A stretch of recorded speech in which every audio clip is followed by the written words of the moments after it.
I'm Kirk Yuhnke with ABC 15 News in Phoenix, and this is the unboxing of the HP Veer 4G. It's on AT&T, and it's made by HP, but essentially it's Palm. As you may know, HP purchased Palm a while back, and this is one of the first phones to come out of that purchase. The Pre-2 did come out after that purchase happened, but this one is the first one really that's a lot different than what we've seen before, mostly because of its size. And you'll see in a second, it is very, very small. And so this is typical packaging that we've seen with previous Palm phones. And I'll open things up here, and we have what is typical documentation here, a quick start guide, very simple, nothing in detail necessarily there. A welcome to AT&T piece of paper there. And here is the Veer. You can see how tiny this thing is. We'll get to that in just a second. I want to show you what else is in the box here as we open things up.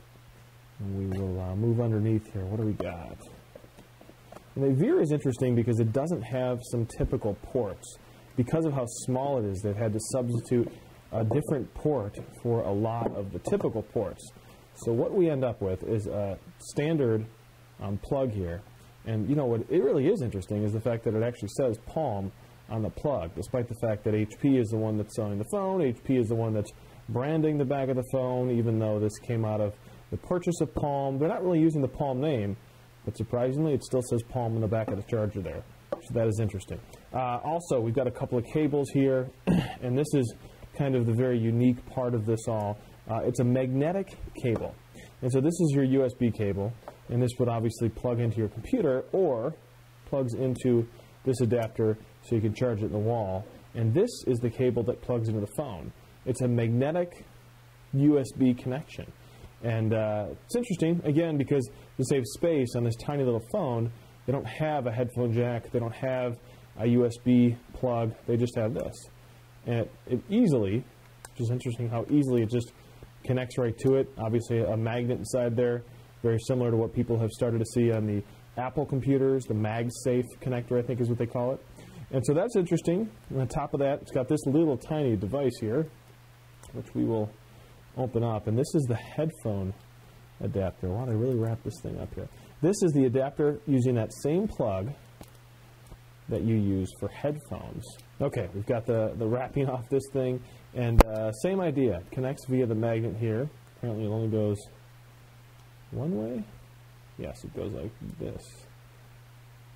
I think that's right. It's an interesting fit, but it definitely fits via the magnets there.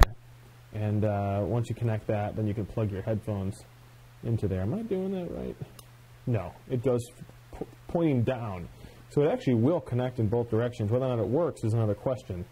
I'm going to guess it only works in the proper direction, which fits a lot snugger, and that's pointing down. And so there you have the headphone jack. Not sure I like this because this thing, gosh, that's really easy to lose. And if you lose that, you're out of luck. I mean, there's no connecting headphones unless you have Bluetooth for your headphones, but that's interesting. So there you go. Those are the cables and such that come in the box here. Let's get to the phone. This thing is itty bitty. It really is. You see that in my hand there. I'm going to pull the paper off, and it slides up. It's got full QWERTY keyboard on the bottom there. Let me power this thing up, and we'll get it started. It's definitely a much more solid feel than previous Palm phones, like the Palm Pre, for example. That phone known to have very, very loose-fitting sliders, and here it is right here. And so you can see it next to it. I mean, the size difference is pretty interesting. And, you know, because the Veer, for all intents and purposes, is a mini Palm Pre. And it is mini. I mean, you close it and you can see, gosh, that is so much smaller there. Once we get the screen started up here, we'll see that even more. I have a couple other phones here just for comparison's sake. This is the Palm Pixie, which the Veer kind of replaces. It's interesting because it's basically the same as the Pixie in terms of the way it looks, except for the fact that it's a slider. When you open it up, it's almost the same size, a little bit longer. When you close it, it's basically the same size as the screen there. That's pretty interesting, and anyone who had a Pixie and found it to be usable, didn't mind the size of the screen, may not have a problem with the size of the Veer. Now, here's another phone, the HTC Evo and Sprint. one of the biggest phones out there with a 4.3-inch screen. And I'll unlock the screen here so you can see just the size difference. I mean, look at that. There's a big difference here. These are the phones that are getting bigger and bigger and bigger, approaching, you know, mini tablet size to some extent. And then the Veer is a whole new line of phones that really just goes smaller and smaller and smaller. We haven't seen a lot in here. It seems like a lot of people like the bigger phones, but HP seems to think that smaller may be the way to go. So this is the HP Veer, and we'll get it loaded up here, and I'll show you the OS. As we're finishing the load up on this, I'll just go through a couple of quick things on the Veer. Again, it is a slider. We have that magnetic connection on the side. That's really your only connection. That's used for your power, your data, as well as your headphone jack. Not sure if I like that or not. I like the magnetic connection. It makes it really easy to plug things into it to connect the charger, for example. You don't have to fiddle around as much as you would for a little mini USB or micro USB cable. But I'm just worried about losing this guy. That really makes me wonder. We've got a power button here. We've got the standard Palm silent thing there. Palm's been doing that for years. We've got volume up and down on the other side here. And then on the back, we've got a camera. It is not a mechanical focus. It's called what they call extended depth of field or something along those lines. And it's okay. It's just not amazing. It's not what you'd see on a lot of these Android phones, for example, now. The terms of service here. I'm going to go ahead and set this up, and then I'll show it to you. All right, so I went through the initial setup, which just creates a profile, a Palm profile, which the system creates for you. It kind of connects your phone to the cloud here. It's interesting, they still call it a Palm profile, again, despite the fact that this is branded as an HP phone. And so now, this is your home screen. I do want to note, I have a bunch of stuff syncing here. My email is syncing, my Facebook is syncing, so that could affect the performance a little bit, although I got to tell you, this thing is definitely snappy. There's no question about that. It zips through the menus. You can jump into the web here. If you've ever used a Palm Pre or a Palm Pixie, then you'll recognize the interface. It's basically the same. This is a newer version. I believe we're working with 2.1 here, and you have a couple of pages already set up in here. I'll jump right to ESPN, for example, and it'll load that up. Now, the screen itself, the resolution is not that high, so what you'll end up with is a smaller piece of the web page on the screen at one time. It's snappy, it moves quick, it loads fairly fast. It is a smartphone, there's no question about that, but it's an abbreviated smartphone in some sense because it's obviously a lot smaller. Let me bring up, for example, abc15.com, our website here, and I think what we'll get is a mobile site, but what we'll do is we'll force it to go to the full site so you can see how the little screen might affect browsing some larger websites like our website, for example, or any real full website out there that you're going to load up on a mobile phone. Let's see how this goes here. Again, I am syncing some stuff here.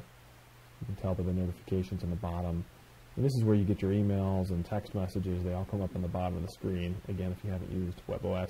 So this is the full website. You can see, because of the screen, it's nearly impossible to read much. But if you zoom in, which it does pretty well, it's not that it's a problem.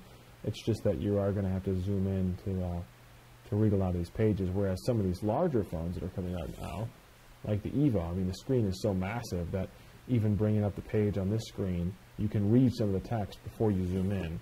Whereas here, you might just not have that luxury.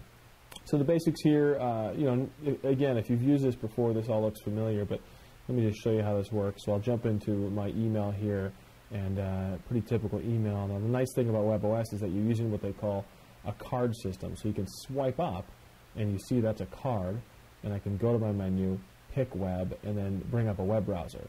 And what you end up with is true multitasking. One of the advantages that HP Palm has here is that they have true multitasking. You have two applications running at the same time right next to each other. I can flip back to my email, I can flip back to my web browser, and then I can go in and, for example, create another web browser page. Let's say I wanted to send a text message, I could create a text messaging window. So again, this may be small and inexpensive, but there's no question about it. This is a smartphone. It runs a full-blown smartphone operating system with an app catalog and all the sorts, and so you're not going to be disappointed in that sense if you're looking for a smartphone operating system. The app catalog doesn't have as many apps as the Android apps catalog or the Apple App Store, but nonetheless, you will have most of the stuff you want, your Twitter clients, your Facebook application, et cetera, et cetera. Some of them are pre-installed. Some of these applications actually came over from my profile because I've used my login on another Palm phone, so that's why, for example, you see Yak Free, that's a Twitter client, Yellow Pages Mobile, that's a Yellow Page search. But you do have your basic apps, your Google Maps application is on here, and we'll see how quickly that loads, because that's notorious for loading slow on some of these Palm phones, and it seems like it's not exactly speedy here either. Loaded up a little bit faster than I've seen on some other Palm phones, but still, I mean, we're waiting for this to load. And there we go. So we finally got Google Maps. Again, your advantage here is you have all your apps running. If you want to close an app, you simply slide it up to the top of the screen like that. They call it tossing the card out. And so you can jump in here, and you can toss the card out. We've got our Google Maps is the only one left. And something that's interesting too is they've got a new option with the newer version of the OS here, where you can what they call stack cards. So if you've got applications that are related to one another, so let's say I'm looking up a restaurant, and this map and the restaurant are both related to the same thing, I can take this card, hold it down, and then stack it over on this one.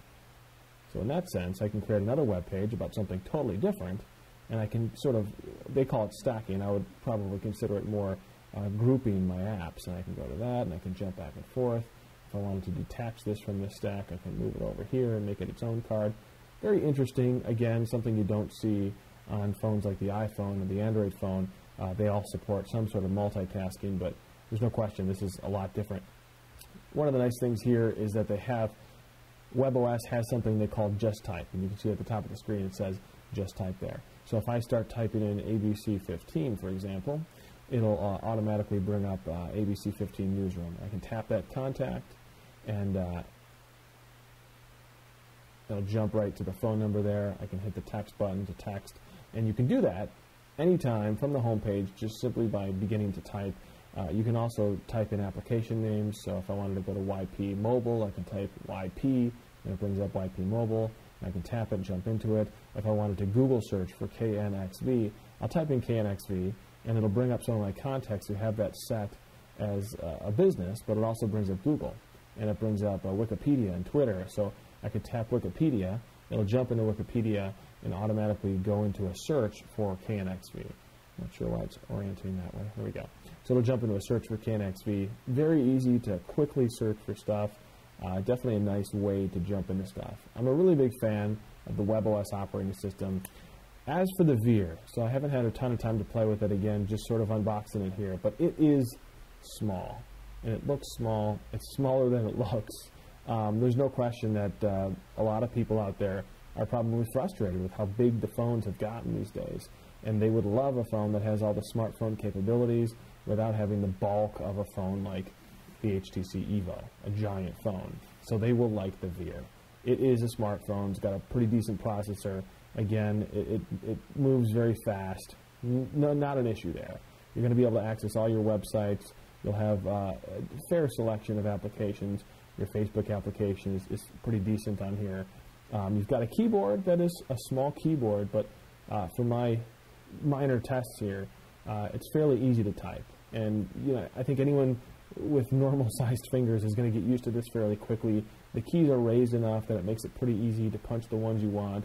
It looks small, but once you get your hands on it and start typing, it's fairly easy to pick up. And in my opinion, I think it's easier than the touchscreen keyboards that you see on a lot of phones like the iPhone and the Android phone. But a lot of people like those. But if you don't, and you still want a physical keyboard, this is definitely an option. So is this for me? Probably not. But that's because I'm more of a bigger phone, power phone type of user. I could see a lot of people, though, who would want something that they can slip into their pocket and not have to worry about a giant phone sitting in their pocket. There's definitely an audience for this. People who want a smartphone but don't want that giant phone. We'll have to wait and see how well it does. But I think it's a great idea, and it's definitely a sector that's not being tapped by a lot of other companies out there. You see smaller phones. You don't see smaller phones that are actual smartphones.